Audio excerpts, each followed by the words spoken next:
We're watching the macroeconomic environment quite carefully. And of course, we saw the Fed raise rates again in the United States yesterday, and it's expected that Europe will follow.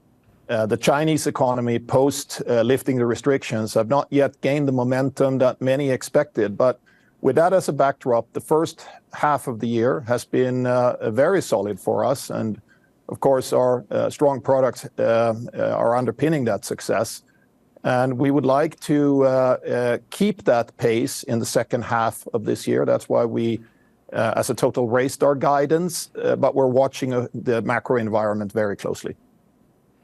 And I want to ask regionally, what are you seeing? What are you seeing in the United States and in Europe right now in the outlook?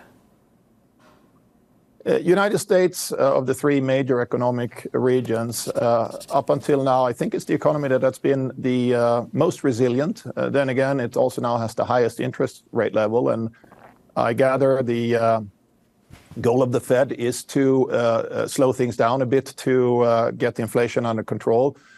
Europe has been behind that. And as I said, on China, I think many people expected that coming out of COVID, that it would rapidly go up. That has not yet happened. There's been some signs from the government. They're taking some action, but we will see how that unfolds in the second half of the year.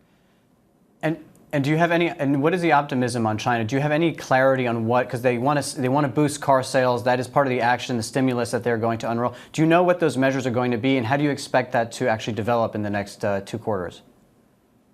I mean, different industries are linked to each other, and automotive is one of the most important industries also for China, of course. And things that they're doing on the real estate side to maybe get that situation going a little bit might have a positive effect on consumer sentiment. We shall see, but I think it's too early to tell how that's going to develop in the second half of the year. So let's not speculate and see what they do.